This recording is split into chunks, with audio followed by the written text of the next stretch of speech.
यूपिटेट 2018 paper part 2 के अंतर्गत मैंने 15 प्रश्न आपके करा दिए हैं और आज हम स्टार्ट करेंगे प्रश्न नंबर 116 से।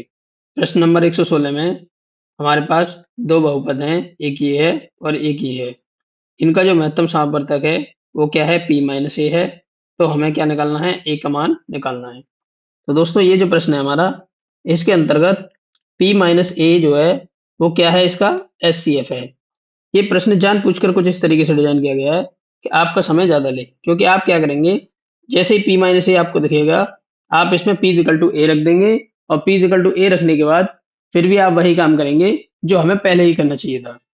इस प्रश्न में हम p इक्वल टू ए ना रख के हम सीधे क्या करेंगे, इसके फैक्टर करेंगे।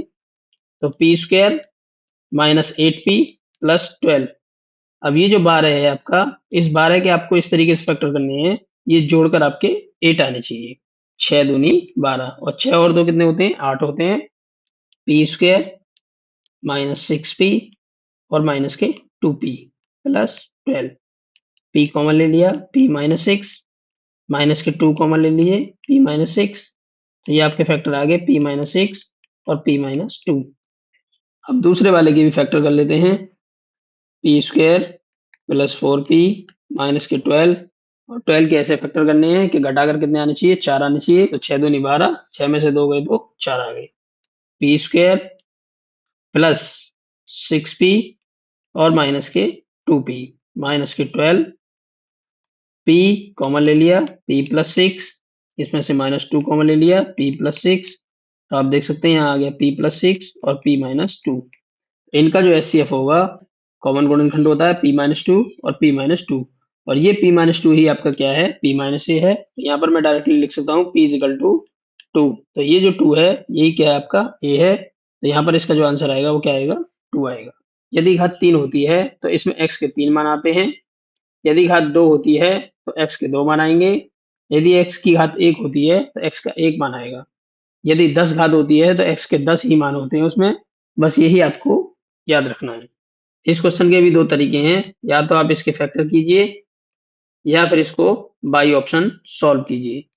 तो हम इसको सॉल्व करेंगे बाई ऑप्शन। इस प्रश्न के तीन ऑप्शन में x minus one, x minus one और x माइनस वन दिया हुआ है। तो सबसे पहले आप क्या करेंगे, x is equal to one रख देंगे। अगर ये जीरो होता है तो हम इन तीनों ऑप्शन को चेक करेंगे। अगर ये जीरो नहीं होता है तो हमारा राइट आंसर जो होगा वो तीसरा वाला होगा। डायरेक्टली हम इसको रख देंगे। x is equal to one रखने पर ये हो जाता है 1 क्यूब माइनस के 6 इंटू 1 प्लस 11 और माइनस के 6। तो दोस्तों यहाँ आप देख सकते हैं 1 माइनस 6 प्लस 11 और माइनस 6। तो यहाँ देखिए ये क्या हो गया, आपका जीरो हो गया। इसका मतलब ये हो गया x equal to minus one रखने पे ये जीरो नहीं होगी वैल्यू, और ये वाला आंसर इसका बिल्कुल भी नहीं होगा। एक्स इक्वल टू रख दीजिए माइनस 2। एक्स इक्वल टू जैसे माइनस 2 रखेंगे तो ये हो जाएगी वैल्यू माइनस के 8। 6 चौक 24, ये 24 हो गए। 11 दूनी 22, ये 22 हो गए। और फिर आपका माइनस का 6, ये 22 है। और बाकी सब माइनस के हैं, तो ये वैल्यू भी आपकी जीरो के बराबर नहीं हो रही है। तो ये वाला ऑप्शन भी नहीं होगा। एक्स इक्वल टू माइनस 2 रखने पर तो ये वैल्यू आ ही नहीं रही है। तो अब ये दो ऑप्शन रह जाते हैं, एक ये और एक ये। अब रख दीजिए आप एक्स इक्वल टू 2। जैसे ही आप एक्स इक्वल टू 2 रखेंगे तो ये जो वैल्यू हो जाएगी वो हो जाएगी आपकी 8 माइनस, फिर ये हो जाएगा 6 चौक 24 प्लस के 11 दूनी 22 प्लस, और ये आपका माइनस के 6। 22 और 8 30 और 24 और 6 30। ये जो वैल्यू है वो जीरो के बराबर हो गई। इसका मतलब इसमें ये दूसरा ऑप्शन जो है इसके जीरो के बराबर हो गया। अब इसमें ये और चेक करेंगे हम तीन वाले को। जैसे ही इसमें 3 रखेंगे तो ये तो वैल्यू होगी आपकी 27, और दूसरी वैल्यू हो जाएगी आपकी 3 तिया 9, 9 छिक्के 54, ये 54 हो गया। और 11 तिया 33 प्लस के 33 हो गए और माइनस के 6। 60 minus 60, 60 minus 60 is equal to 0।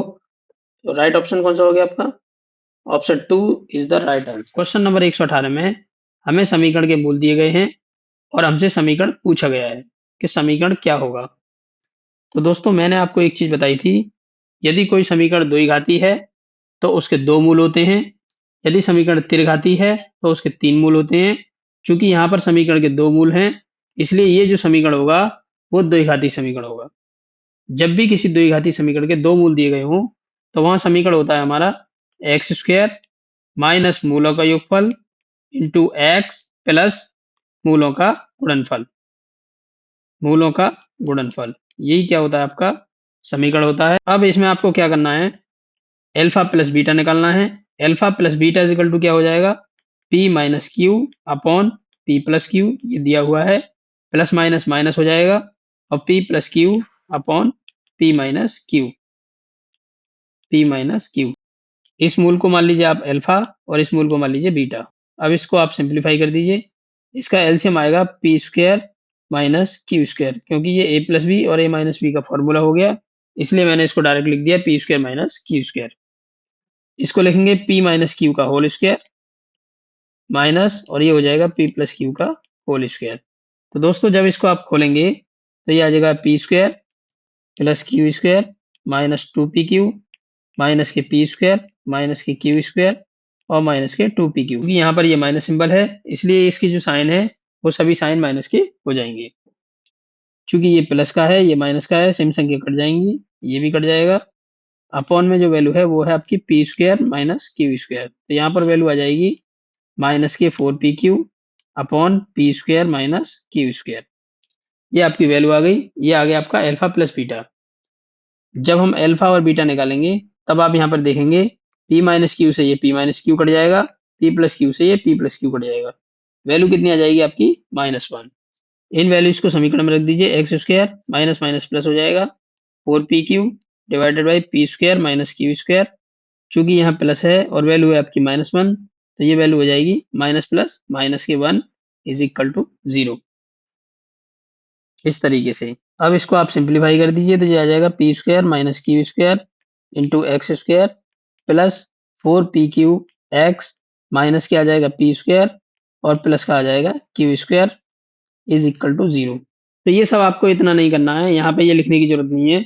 वो तो जैसे ही आप ये वैल्यू रखेंगे यहाँ पर तो आपको पता चल जाएगा P square minus Q square वाला ऑप्शन केवल और केवल यही है, इसलिए आंसर भी आपका ये होगा, अर्थात 2 जो है वो आपका राइट आंसर होगा।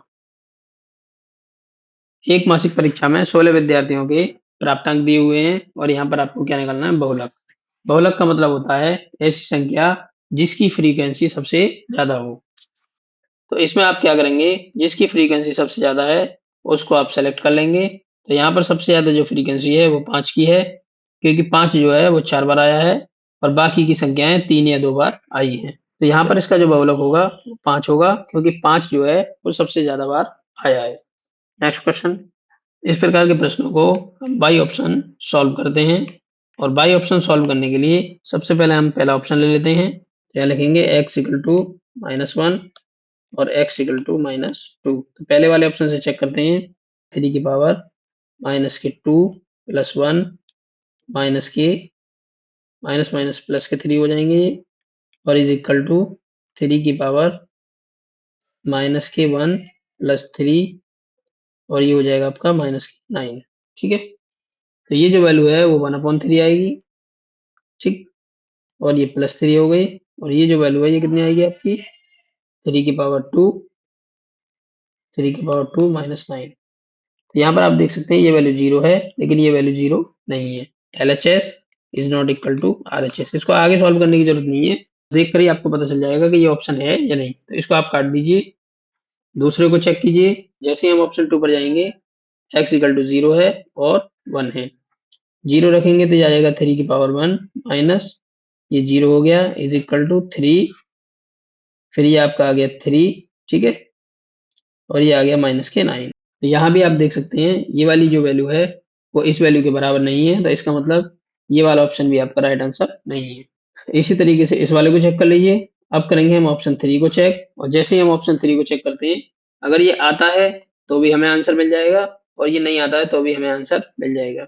ठीक है, तो यहाँ पर रख दीजिए x इक्वल टू 1, और जैसे ही हम x इक्वल टू 1 रखेंगे तो ये हो जाएगा 3 की पावर 3 माइनस ये आएगा 3 इज इक्वल टू 3 की पावर 4 -9। ठीक है, ये हो जाएगा आपका 27 -3 इज इक्वल टू 3 की पावर 4 कितना होता है 81 -9। यहाँ भी आप देख सकते हैं कि LHS और RHS बराबर नहीं है, क्योंकि 27 -3 26 होते हैं और 81 -9 26 के बराबर नहीं होंगे। ये वाला ऑप्शन भी आपका कैंसिल हो गया, तो इसका मतलब इसका जो राइट आंसर होगा वो क्या होगा, 4 नंबर। ठीक है, अब देखिए यहाँ पर मैं इसकी एक ट्रिक और बता देता हूँ आपको। इसमें आपको क्या करना है, जब भी कभी इस तरीके के प्रश्न आते हैं, तब आप सबसे नीचे से ही आप क्या करेंगे, चेक करना शुरू करेंगे, क्योंकि ये सबसे नीचे ही क्या करता है, ऑप्शन देता है। क्योंकि जब भी हम ऊपर से चेक करते आते हैं तो उसमें हमारा टाइम ज्यादा वेस्ट हो जाता है, और ऑप्शन हमेशा लास्ट वाला ही निकलता है। एक अधिवर्ष में 53 रविवार होने की प्रायिकता ज्ञात कीजिए। ये जो आपका अधिवर्ष है इसी को बोलते हैं हम लीप ईयर। और ये जो लीप ईयर होता है, इसमें सामान्य वर्ष की अपेक्षा एक दिन बढ़ जाता है, अर्थात इसमें दिन होते हैं 366।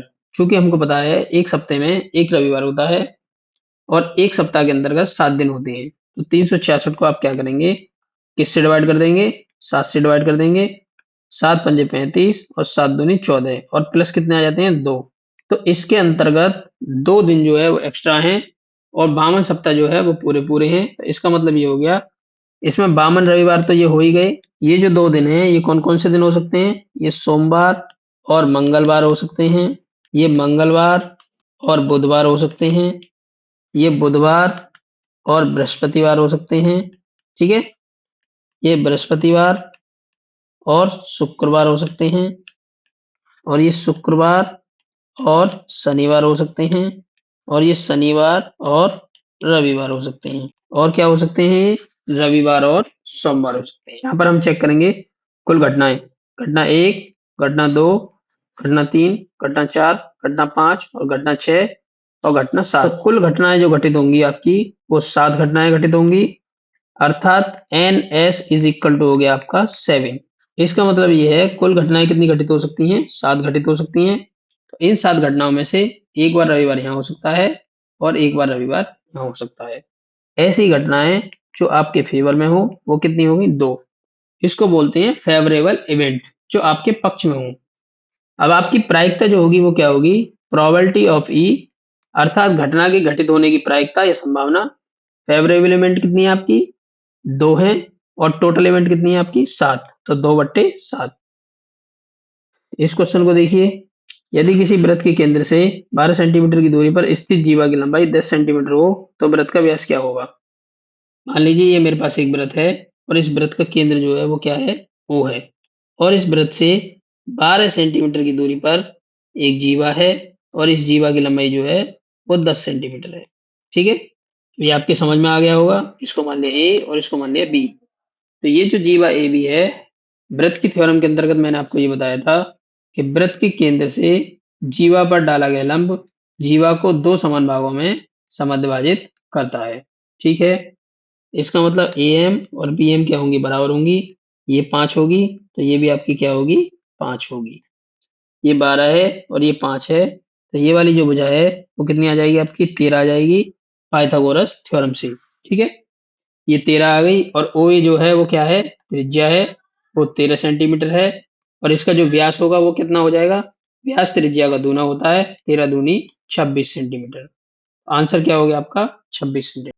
नेक्स्ट क्वेश्चन देखिए, दिए गए चित्र में ए बी बराबर ए सी और एंगल ए सी डी बराबर 105 अंश, तो एंगल बी ए सी का मान ज्ञात कीजिए। तो हमको जो निकालना है वो ये वाला एंगल निकालना है। ये एंगल आपका कितना है, चूंकि ए बी बराबर है ए सी के, तो इसका मतलब साफ है बराबर भुजाओं के सम्मुख कोण क्या होते हैं, बराबर होते हैं। चूंकि ये वाला कोण जो है वो 105 अंश है, तो ये वाला जो कोण होगा वो 75 डिग्री होगा।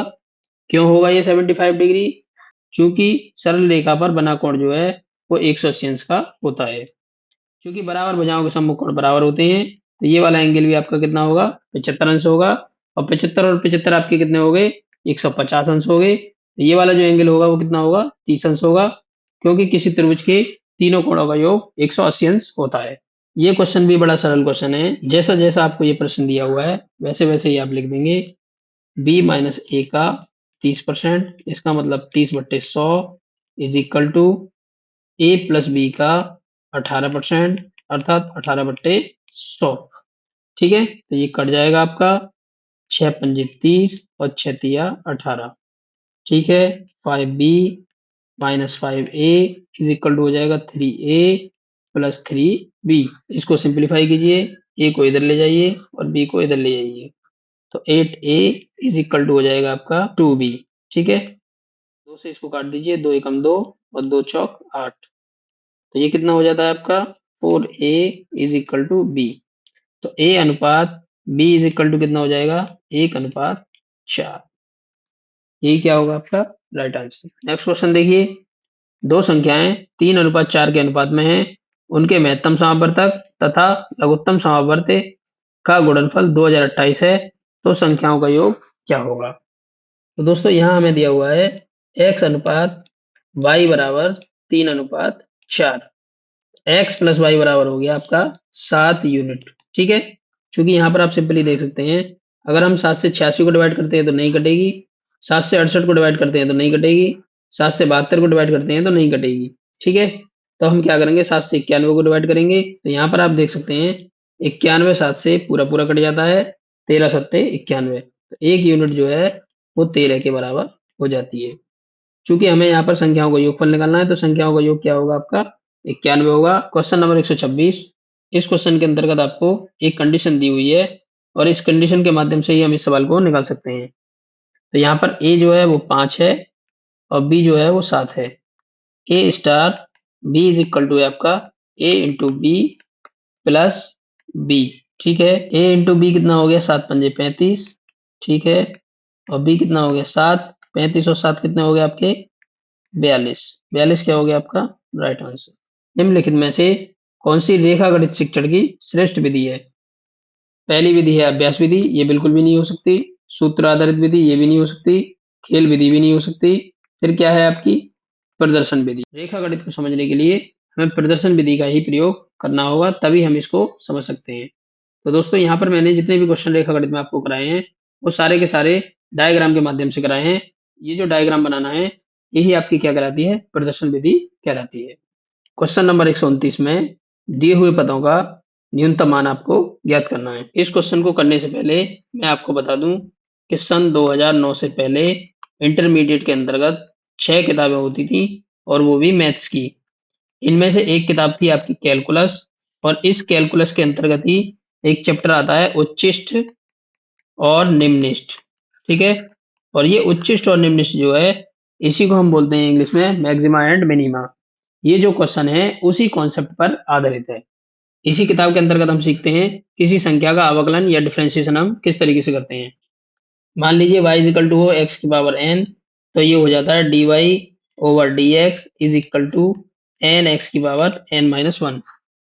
अब हम क्या करेंगे इसको सिंप्लीफाई करेंगे, x square minus 9x minus के 2x और माइनस के 18, ये प्लस के हो जाएंगे 18 आपके। तो एक्स स्क्वायर माइनस के 11x प्लस 18। अब हम करेंगे इसका डिफरेंशिएशन, तो ये हो जाएगा d y over d x is equal to 2x minus 11। इसको d y over d x ही बोलते हैं, d y upon d x नहीं बोलते हैं, ये ध्यान रखिएगा। फिर आएगा आपका d two y over d x square is equal to आ जाएगा 2।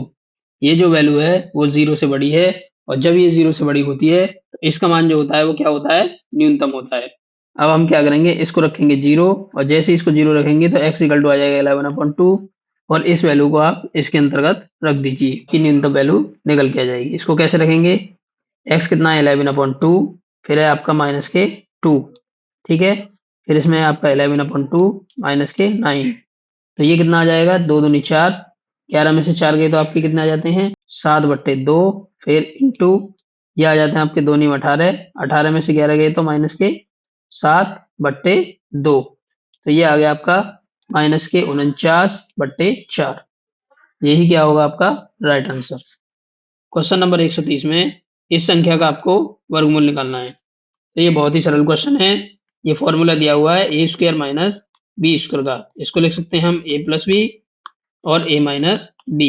ए प्लस बी का मतलब हो गया 272 प्लस 128 अर्थात 400 हो गए, इंटू 272 माइनस 128, ये कितने हो जाते हैं आपके 12 में से 8 गए तो 4, तो ये आ जाते हैं आपके 144। ठीक है, अब आप क्या करेंगे इसका वर्गमूल ले लेंगे, क्योंकि हमें वर्गमूल निकालना है। 400 का वर्गमूल आता है 20 और 144 का वर्गमूल आता है 12, 12 दूनी 24, 240 क्या हो गया इसका राइट आंसर। ऑप्शन 1 इसका क्या होगा राइट आंसर। यदि आपको हमारा वीडियो पसंद आता है तो लाइक शेयर और सब्सक्राइब कीजिए। जय हिंद जय भारत।